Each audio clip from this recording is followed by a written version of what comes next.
प्रिय स्टूडेंट, हम आशा करते हैं, उम्मीद करते हैं कि आप सभी स्वस्थ होंगे, मस्त होंगे और अच्छे से एग्ज़ाम की तैयारी कर रहे होंगे।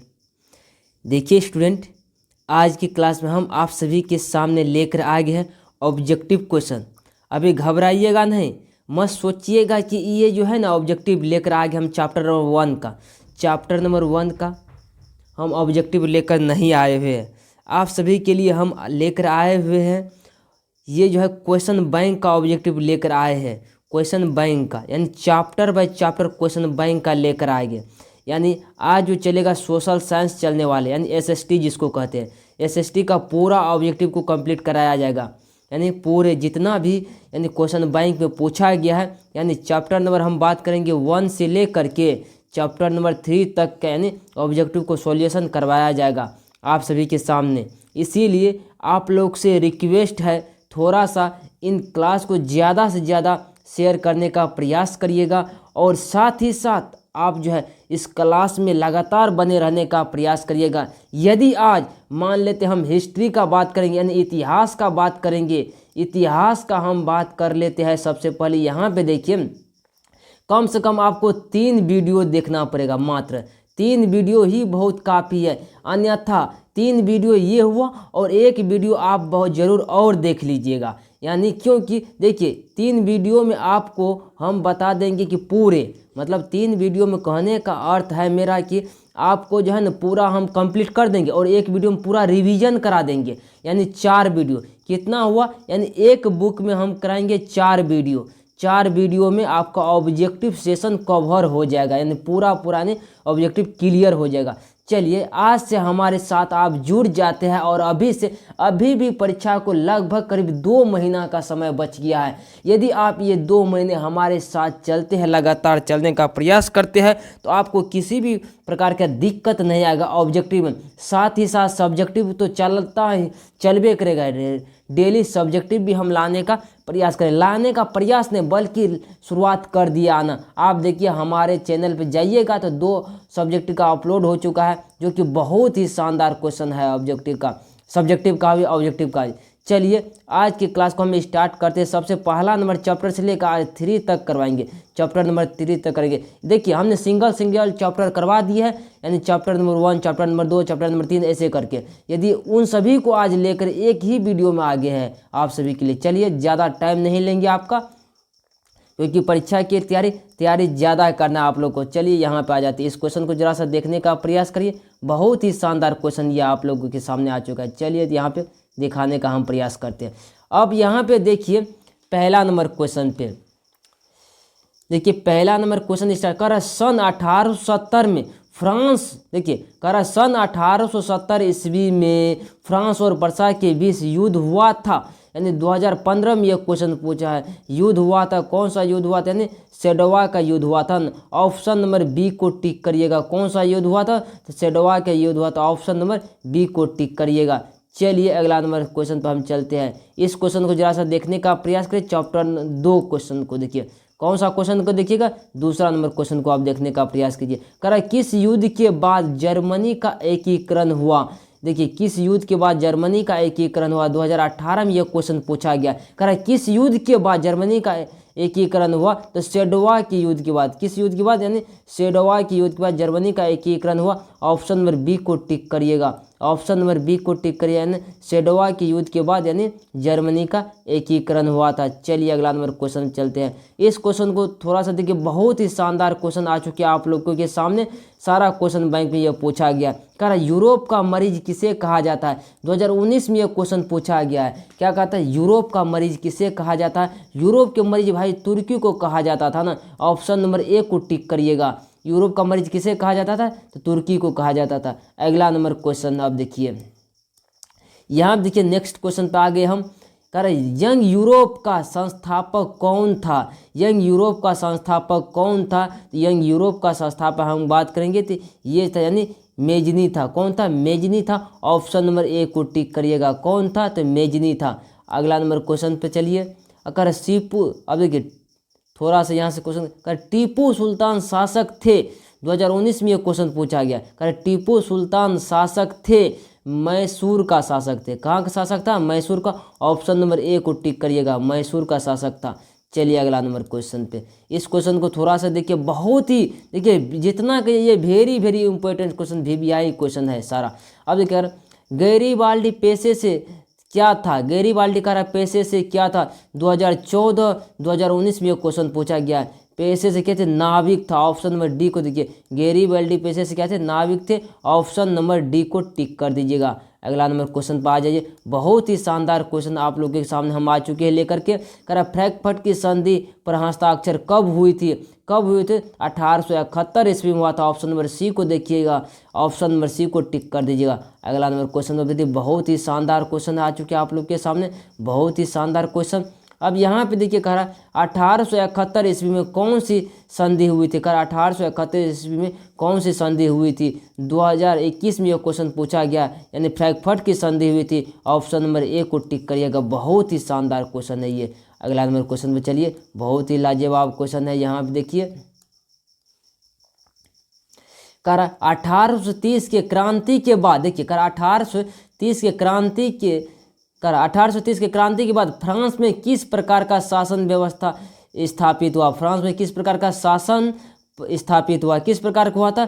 यानी संघीय शासन प्रणाली होता। ऑप्शन नंबर ए को टिक करिए, कौन सा? संघीय शासन व्यवस्था का स्थापना हुआ। चलिए अगला नंबर क्वेश्चन पे। इस क्वेश्चन को देखिए, थोड़ा सा बहुत ही शानदार क्वेश्चन आ चुके हैं। कर जर्मनी के एकीकरण के लिए, कर जर्मनी के एकीकरण के लिए कौन उत्तरदायी था? जर्मनी के एकीकरण के लिए उत्तरदायी तो था, ये था बिस्मार्क था। ऑप्शन नंबर बी को टिक करिएगा, जर्मनी के एकीकरण के लिए बिस्मार्क था। चलिए अगला नंबर क्वेश्चन, बहुत ही शानदार क्वेश्चन आप लोगों के सामने आ चुके हैं। कह इटली के एकीकरण में, इटली के एकीकरण में निम्न में से किसका संबंध नहीं है? कह इटली के एकीकरण में निम्न में से किसका संबंध नहीं है? तो बिस्मार्क का संबंध नहीं है। इनका भी था, इनका भी था, इनका भी था। ऑप्शन नंबर लेकिन इसका हो जाएगा, ऑप्शन नंबर ए हो जाएगा। इन सब का बिस्मार्क का नहीं था योगदान, इटली के एकीकरण में बिस्मार्क का योगदान नहीं था। अगला नंबर क्वेश्चन चलिए, बहुत ही शानदार क्वेश्चन आप लोगों के सामने हम लेकर आ चुके। कह रहा इटली और जर्मनी के एकीकरण के विरुद्ध निम्न में कौन था? 2021 में यह क्वेश्चन पूछा गया। देखिए इटली और जर्मनी के एकीकरण के लिए विरोध निम्न में कौन था? कौन था विरोध? ऑस्ट्रिया विरोध था। ऑप्शन नंबर सी को टिक करिएगा, कौन विरोध था? तो ऑस्ट्रिया विरोध था। अगला नंबर क्वेश्चन देखिए, बहुत ही शानदार क्वेश्चन आप लोगों के सामने आ चुके हैं। कह रहा जर्मनी के एकीकरण का प्रमुख वास्तुकार कौन था? 2021 में यह क्वेश्चन पूछा गया, कौन था? कर जर्मनी के एकीकरण का प्रमुख वास्तुकार यानी बिस्मार्क था ना। ऑप्शन नंबर यानी डी को टिक करिएगा, ऑप्शन नंबर डी को टिक करिएगा। बहुत ही शानदार क्वेश्चन आप लोगों के सामने आ चुके हैं। अब यहाँ देखिए, ये क्वेश्चन तो बहुत ही इंपॉर्टेंट क्वेश्चन है। करा फ्रैंकफर्ट की संधि किस वर्ष हुई थी? करा फ्रैंकफर्ट की संधि किस वर्ष हुई थी? 2020-2021 में ये क्वेश्चन पूछा गया है। 1871 ईस्वी में हुआ था। ऑप्शन नंबर डी को टिक करिएगा, 1871 ईस्वी में हुआ था। बहुत ही शानदार क्वेश्चन आप लोगों के सामने यहाँ पे देखिए। कर जालवेरिन संबंधित था, जालवेरिन व्यापारियों से संबंधित था। ऑप्शन नंबर बी को टिक करिएगा, जालवेरिन संबंधित था यानी व्यापारियों से संबंधित था। ऑप्शन नंबर बी को टिक कर दीजिएगा। अब यहाँ पे देखिए जेनेवा संधि कब हुई? 2022 में ये क्वेश्चन पूछा गया। करा जेनेवा संधि कब हुई थी? 1954 ईस्वी में जेनेवा संधि हुआ था। ऑप्शन नंबर ए को टिक करिएगा। जेनेवा संधि कब हुए थे? जेनेवा का संधि जो हुआ था 1954 ईस्वी में हुआ था। अब अगला नंबर क्वेश्चन चलिए, बहुत ही शानदार क्वेश्चन आ चुके हैं आप लोगों के सामने। यहाँ देखिए, करा काउंट काबूर को विक्टर इमैनुअल ने किस पद पर नियुक्त किया? 2020 और 2022 में ये क्वेश्चन पूछा गया। करा काउंट काबूर को विक्टर इमैनुअल ने किस पद पर नियुक्त किया था? किस पद पर नियुक्त किया था? ये जो किया था यानी क्या था? प्रधानमंत्री पद पर नियुक्त किया था। ऑप्शन नंबर सी को टिक करिएगा। किस पद पर नियुक्त किया था? प्रधानमंत्री पद पर नियुक्त किया था। अब अगला नंबर क्वेश्चन देखिए, बहुत ही शानदार क्वेश्चन ये आ चुके हैं आप लोगों के सामने। यहाँ देखिए वियना सम्मेलन हुआ था। वियना सम्मेलन हुआ था 2020 और 2022 में ये क्वेश्चन पूछा गया है। वियना सम्मेलन हुआ था 1815 ईस्वी में हुआ था। किस ईस्वी में हुआ था? 1815 ईस्वी में हुआ था। ऑप्शन नंबर ए को टिक करिएगा। वियना सम्मेलन कब हुआ था? 1815 ईस्वी में हुआ था। अगला नंबर क्वेश्चन पे यहाँ पे देखिए, अब नेक्स्ट क्वेश्चन को करा निम्न में से किसके योगदान के से इटली का एकीकरण पूर्ण हुआ? 2018-2023 में यह क्वेश्चन पूछा गया। कह रहा निम्न में से किसके योगदान से इटली का एकीकरण पूर्ण हुआ था? मेजनी के योगदान से हुआ था, यानी मेजनी का था, काउंट काबुल भी था, विक्टर इमैनुअल भी था, यानी इनमें से सभी को टिक करिएगा। ऑप्शन नंबर डी को टिक करके आगे बढ़ने का प्रयास करिएगा। चलिए अगला नंबर क्वेश्चन चलते हैं। बहुत ही शानदार क्वेश्चन ये आप लोगों के सामने आ चुकी है। बहुत ही शानदार क्वेश्चन को देखिए यहाँ पे। कर रक्त और लौह नीति का अवलंबन किसने किया? 2011 और 2017, 2020, 2023, 2024 में यह क्वेश्चन पूछा गया। कहा रक्त और लौह नीति का अवलंबन किसने किया था? बिस्मार्क ने किया था। ऑप्शन नंबर सी को टिक करिएगा। रक्त और लौह नीति का अवलंबन बिस्मार्क ने किया था। ऑप्शन नंबर सी को टिक करिएगा। बहुत ही शानदार क्वेश्चन ये आप लोगों के सामने आ चुकी है। यहाँ देखिए कर जर्मन राइन राज्य का निर्माण किसने किया था? कह 2011, 2000 थोड़ा सा ये देखिए 2012 हो जाए 2022, 2023 में यह क्वेश्चन पूछा गया। कह जर्मन राइन राज्य का निर्माण किसने किया था? 2000 देखिए ये क्वेश्चन देखिए, जर्मन राइन राज्य का निर्माण नेपोलियन बोनापार्ट ने किया था। ऑप्शन नंबर बी को टिक करिएगा। जर्मन राइन राज्य का निर्माण किसने किया था? नेपोलियन बोनापार्ट ने किया था। ऑप्शन नंबर बी को टिक करिएगा। बहुत ही शानदार क्वेश्चन आप लोगों के सामने आ चुके हैं हम लेकर के। अब इस क्वेश्चन को जरा सा देखिए। कह निम्न में से किस सम्मेलन में जर्मनी की क्षतिपूर्ति राशि को कम कर दिया गया? 2023 में यह क्वेश्चन पूछा गया। कहा निम्न में से किस सम्मेलन में जर्मनी की क्षतिपूर्ति राशि को कम कर दिया गया था? किस सम्मेलन में किया गया था? यानी वियना सम्मेलन, यानी लौसने सम्मेलन में किया था। लौसने सम्मेलन में। ऑप्शन नंबर डी को टिक करिएगा। लौसने सम्मेलन में। बहुत ही शानदार क्वेश्चन आप लोगों के सामने आ चुके हैं। यहाँ पर देखिए कहता है हेगेल किस देश का दार्शनिक था? 2023 में यह क्वेश्चन पूछा गया। हेगेल किस देश का दार्शनिक था? तो फ्रांस का था ना। हेगेल कहाँ का दार्शनिक था? फ्रांस का था। ऑप्शन नंबर ए को टिक करिएगा। बहुत ही शानदार क्वेश्चन आप लोगों के सामने आ चुके हैं। अब यहाँ पे देखिए थोड़ा सा करा वियना कांग्रेस का मुख्य उद्देश्य क्या था? 2023 में यह क्वेश्चन। वियना कांग्रेस का मुख्य उद्देश्य था यानी राजतंत्रों को पुनः स्थापित करना। क्या था? राजतंत्रों को पुनः स्थापित करना। ऑप्शन नंबर सी को टिक करिएगा। बहुत ही शानदार क्वेश्चन आप लोगों के सामने हम लेकर आ चुके हैं, प्रस्तुत हो गए हैं। यहाँ पे देखिए करा फ्रांसीसी क्रांति कब हुई थी? फ्रांसीसी क्रांति हुई थी नवंबर 1917 ईस्वी में। नवंबर करा फ्रांसीसी क्रांति एक में 18 फ्रांसीसी क्रांति 1871 ईस्वी में हुआ था। ऑप्शन नंबर सी को टिक करिएगा। 1871 ईस्वी में फ्रांसीसी क्रांति हुआ था। बहुत ही शानदार क्वेश्चन है। अब इस क्वेश्चन को थोड़ा सा देखिए। करा मेजनी का संबंध किस संगठन से था? 2023 में यह क्वेश्चन पूछा गया है। मेजनी का संगठन था कार्बोनरी था। ऑप्शन नंबर बी को टिक करिएगा। मेजनी का संबंध किस गठन से था? तो कार्बोनरी था। ऑप्शन नंबर यानी बी को टिक करिएगा। चलिए अगला नंबर क्वेश्चन से चलते हैं। इस क्वेश्चन को देखिए जरा सा, बहुत ही शानदार क्वेश्चन। राष्ट्रीय आंदोलन का केंद्र जेना विश्वविद्यालय कहाँ स्थित है? 2023 में यह क्वेश्चन पूछा गया है। ये जो है कहाँ पे स्थित है? तो जर्मन कहाँ पे? रूस में स्थित है। राष्ट्रीय आंदोलन केंद्र जेना विद्यालय कहाँ स्थित है? तो रूस में स्थित है ना। ऑप्शन नंबर सी को टिक करिएगा। बहुत ही शानदार क्वेश्चन है ये। चलिए अगला नंबर क्वेश्चन पे। बहुत ही यहाँ पे देखिए कर कोथुत का संबंध किस देश से है? कोथुत का संबंध यूनान से है ना। ऑप्शन नंबर बी को टिक करिएगा। कोथुत का संबंध हंगरी से है। हंगरी से। ऑप्शन नंबर डी को टिक करिएगा। डी नहीं होगा, डी हो जाएगा। अगला नंबर क्वेश्चन देखिए, बहुत ही शानदार क्वेश्चन यहाँ देखिए। करा यूरोपियन सभ्यता का पालन किसे कहा जाता है? 2023 में यह क्वेश्चन पूछा है। यूरोपियन सभ्यता का पालन कहा जाता है यूनान को कहा जाता है। ऑप्शन नंबर ए को टिक करिए। यूरोपियन सभ्यता का यूनान को कहा जाता है। करा प्रथम जेनेवा कन्वेंशन कब हुआ था? 2024 में यह क्वेश्चन पूछा गया। कब हुआ था ये? कहाँ हुआ था प्रथम जेनेवा क्या 1854 ईस्वी में हुआ था ना। ऑप्शन में ए को टिक करिएगा। 1854 ईस्वी में। बहुत ही शानदार क्वेश्चन था। कह रहा इटली का एकीकरण पूर्ण हुआ था। इटली का एकीकरण देखिए, कह रहा इटली का एकीकरण पूर्ण हुआ था। कब हुआ था पूर्ण? 1871 ईस्वी में हुआ था ना। ऑप्शन नंबर बी को टिक करिएगा। इटली का एकीकरण 1871 ईस्वी में हुआ था। अब यहाँ देखिए बहुत ही शानदार क्वेश्चन आ चुके हैं आप लोगों के सामने। कह रहा लुई फिलिप किस देश का शासक था? 2024 में यह क्वेश्चन पूछा गया है। लुई फिलिप किस देश का शासक था? तो फ्रांस का। लुई फिलिप कहाँ का था? फ्रांस का था ना। ऑप्शन नंबर बी को टिक करिएगा। बहुत ही शानदार क्वेश्चन आ चुके हैं आप लोगों के सामने। यहाँ देखिए क्या कह रहा है। कह रहा निम्न में से कौन मिस्र कूटों के गुट में शामिल नहीं था? कौन शामिल नहीं था? यहाँ था जर्मनी शामिल नहीं था। जर्मनी शामिल नहीं था। ऑप्शन नंबर बी को टिक करिएगा। जर्मनी शामिल नहीं था। कह रहा है कि ब्रोहमिया निम्न में से किस देश के अधीन था, किस देश के अधीन था, तो यूनान का अधीन था, यूनान के अधीन था। ऑप्शन में बी को टिक करिएगा। बहुत ही शानदार क्वेश्चन ये भी है। तो 1871 ईस्वी में विलियम प्रथम कहाँ सम्राट बना, कहाँ का सम्राट बना था, तो जर्मनी का बना था ना। ऑप्शन नंबर सी को टिक करिएगा। कर लुई 16वें को फांसी कब दी गई थी, 1917 ईस्वी में, 1793 ईस्वी में दिया गया था। कह लुई 16वें को फांसी कब दी गई थी, 1793 ईस्वी में दिया गया था। ऑप्शन नंबर बी को टिक कर दीजिएगा।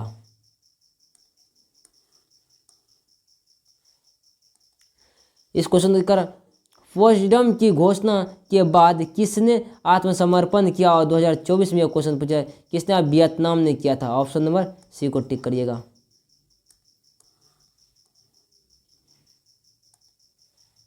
कर सार्डिनिया का राजा कौन था, कर सार्डिनिया का राजा कौन था, 2024 में क्वेश्चन विक्टर इमैनुअल को बनाया गया था। ऑप्शन नंबर ए को टिक करिएगा।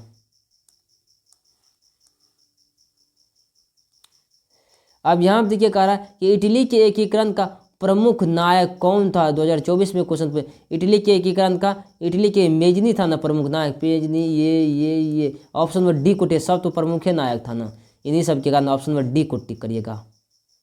अब थोड़ा सा दूसरा नंबर चैप्टर पे हम चलते हैं, समाजवाद एवं साम्यवाद। इसका ऑब्जेक्टिव को क्लियर करेंगे, बहुत ही शानदार तरीका से क्लियर कर देंगे। चलिए आइए यहाँ से स्टार्ट कर देते ताकि किसी प्रकार की दिक्कत और समस्या का सामना ना करना पड़े। थोड़ा सा जूम आउट बाहर कर लेते तो अच्छा होता है, ठीक। और यहाँ पे करने के बाद क्वेश्चन लग गया आपके सामने, देखने का प्रयास कीजिए। कर रूस में जार का क्या अर्थ होता था, रूस में जार का अर्थ होता था रूस का सम्राट। क्या अर्थ होता था, रूस का सम्राट होता था। ऑप्शन में यानी डी को टिक करिएगा। बहुत ही शानदार क्वेश्चन ये था। अगला नंबर क्वेश्चन देखिए, अब इस क्वेश्चन को जरा सा देखने का प्रयास करिए। कह रहा रूस में कृषक दास प्रथा का अंत कब हुआ था, कब हुआ था, तो 1861 ईस्वी में हुआ था। कब हुआ था, 1861 ईस्वी में हुआ था। ऑप्शन नंबर ए को टिक कर दीजिएगा। चलिए अगला नंबर क्वेश्चन पे चलते हैं। बहुत ही शानदार क्वेश्चन ये आ चुके हैं आप लोगों के सामने। यहाँ देखिए कर ब्रेस्ट लियो की संधि किन देशों के बीच हुई थी, 2024 और 2018 में क्वेश्चन पूछा है। किसके बीच हुआ था, यानी रूस किसके बीच हुआ था, रूस और फ्रांस के बीच हुआ था।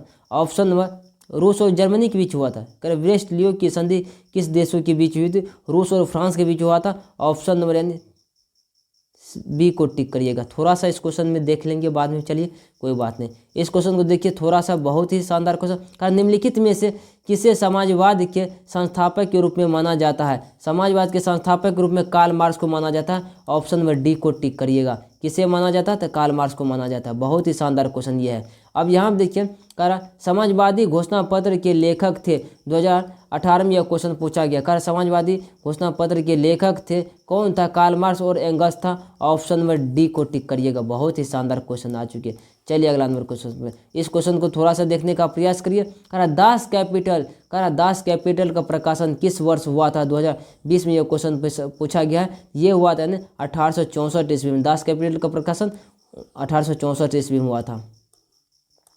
कार्ल मार्क्स, यहाँ देखिए कार्ल मार्क्स का जन्म कहाँ हुआ था, 2021, 2012, 2014 में यह क्वेश्चन पूछा। कार्ल मार्क्स का जन्म कहाँ था, तो जर्मनी में हुआ था। कार्ल मार्क्स का जन्म जर्मनी में हुआ था। ऑप्शन नंबर बी को टिक करिएगा। अगला नंबर क्वेश्चन चलिए। अब यहाँ देखिए थोड़ा सा देखने का अपने बोल्शेविक क्रांति कब हुई थी, बोल्शेविक क्रांति हुए थे बोल्शेविक क्रांति नवंबर 1917 ईस्वी में। ऑप्शन नंबर सी को टिक करिएगा। नवंबर 1917 ईस्वी में हुआ था। बहुत ही शानदार क्वेश्चन ये था। अब इस क्वेश्चन को देखिए, युद्ध और शांति पुस्तक किसने लिखी, 2021 में ये क्वेश्चन पूछा गया। युद्ध और शांति पुस्तक किसने लिखी थी, ये लिखा था, यानी किसका नाम है, युद्ध और शांति पुस्तक टॉल्स्टॉय ने लिखा था। ऑप्शन नंबर बी को टिक करके आगे बढ़ जाने का प्रयास करिएगा। अगला नंबर क्वेश्चन देखिए, बहुत ही शानदार क्वेश्चन ये है आ चुके हैं आप लोगों के सामने। कार्ल मार्क्स की पुस्तक का नाम था, 2021 में यह क्वेश्चन पूछा गया। कार्ल मार्क्स की पुस्तक का नाम दास कैपिटल था। ऑप्शन नंबर बी को टिक करिएगा। क्या था, तो दास कैपिटल था। ऑप्शन नंबर बी को टिक करिएगा। अब इस क्वेश्चन को थोड़ा सा देखने का रॉबर्ट ओवन कहाँ का निवासी था, 2022 में यह क्वेश्चन पूछा गया है। कारण कि रॉबर्ट ओवन कहाँ का, रॉबर्ट ओवन जो था यानी रॉबर्ट ओमन यानी रॉबर्ट ओमन कहाँ का निवासी था? तो रॉबर्ट ओमन निवासी था जर्मनी का। कहाँ का निवासी था? जर्मनी का निवासी था। ऑप्शन नंबर बी को टिक करिएगा। अब इस क्वेश्चन को थोड़ा सा देखने का प्रयास करिए। कह रूस की बोल्शेविक क्रांति का नेतृत्व किसने किया था? 2021 और 2022 में ये क्वेश्चन पूछा गया है। कह रूस की बोल्शेविक क्रांति का नेतृत्व किसने किया था? ये जो किया था यानी लेनिन ने किया था। ऑप्शन नंबर सी को टिक करिएगा। बहुत ही शानदार क्वेश्चन ये था। अब यहाँ पे देखिए इस क्वेश्चन को, कह समाजवादी शासन का पहला प्रयोग कहाँ हुआ था? समाजवादी शासन का पहला प्रयोग जो हुआ था वह चीन में हुआ था। कहाँ पे हुआ था? चीन में हुआ था। ऑप्शन नंबर सी को टिक करिएगा। अगला नंबर क्वेश्चन चलिए, बहुत ही शानदार क्वेश्चन है, बहुत ही शानदार क्वेश्चन। यहाँ पे देखिए, कह रहा समाजवादियों की बाइबिल किसे कहा जाता है? समाजवादियों की बाइबिल दास कैपिटल को कहा जाता है। ऑप्शन नंबर सी को टिक करिएगा। समाजवादियों की बाइबिल दास कैपिटल को कहा जाता है। इस क्वेश्चन को थोड़ा सा देखिए, यानी कह रहा कि बोल्शेविक दल का कार्यक्रम अप्रैल 30 किसने तैयार किया था? टॉल्स्टॉय ने, लेनिन ने किया था बोल्शेविक का। ऑप्शन नंबर सी को टिक करिए ना सीधे, काहे के लिए उतना। रूस में अल्पतम वाला दल क्या कहलाता? 2023 में एक क्वेश्चन पूछा था। अल्पतम दल मेंशेविक कहलाता था। ऑप्शन नंबर बी को टिक करिएगा।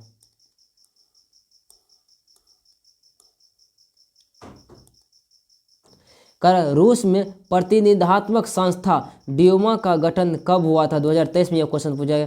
ये हुआ था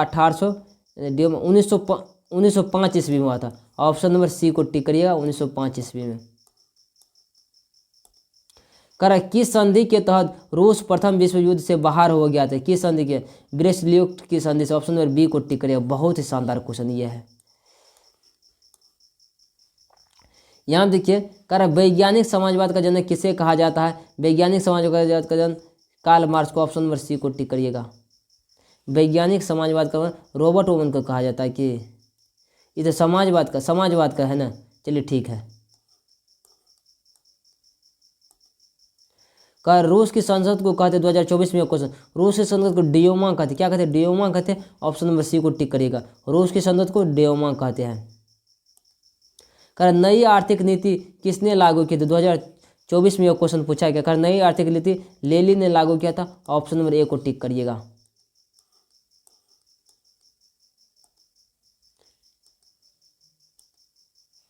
लेनिन का उत्तराधिकारी कौन बना? लेनिन का उत्तराधिकारी कौन बना? लेनिन का उत्तराधिकारी बना यानी टॉल्स्टॉय बना था। ऑप्शन नंबर बी को टिक करिएगा।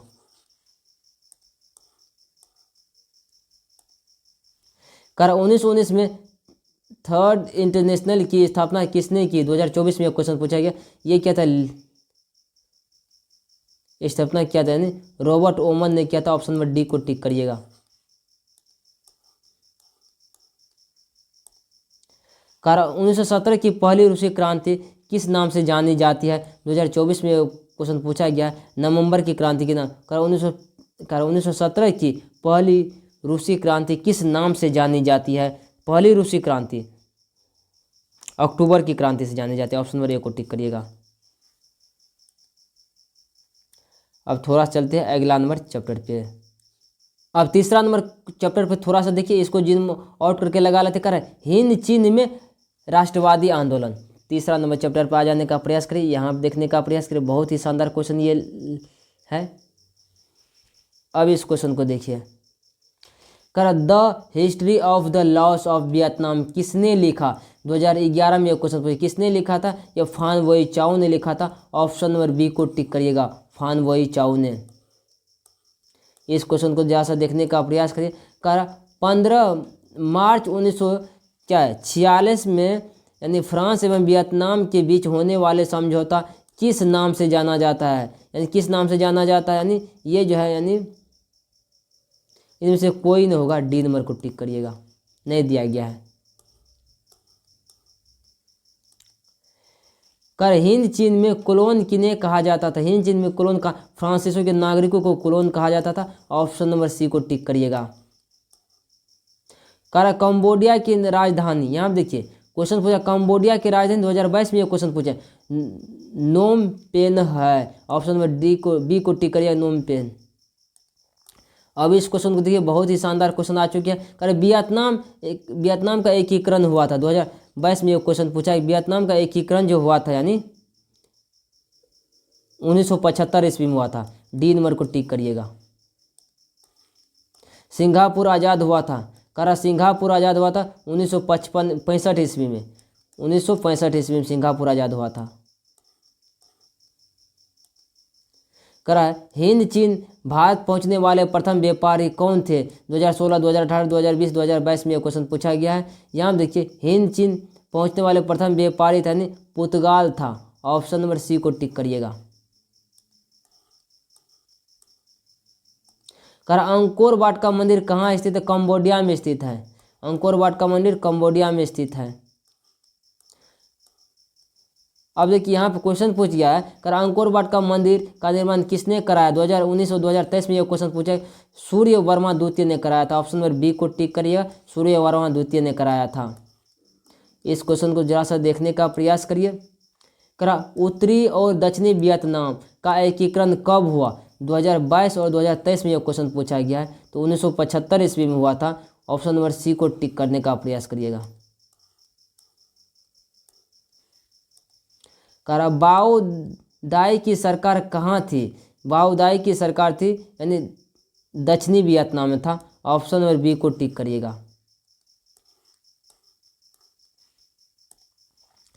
कर निम्न में से क्या पोस्टडम की घोषणा का उद्देश्य क्या था? 2023 में यह क्वेश्चन पूछा गया।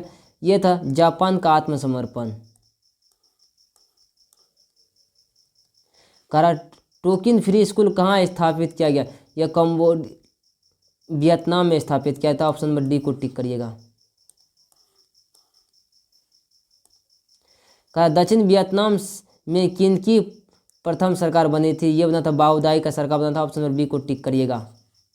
तीनों चैप्टर का ऑब्जेक्टिव को हम पूरा कंप्लीट कर दिया है। आप लोगों को ये क्लास कैसा लगा जरूर वीडियो के कमेंट बॉक्स में बताने का प्रयास करिएगा। जो कुछ भी यहाँ पे त्रुटि हुई होगी तो उनका थोड़ा सा समझने का प्रयास करिएगा। तो मिलते हैं अगले क्लास में। आज के लिए जय हिंद जय भारत।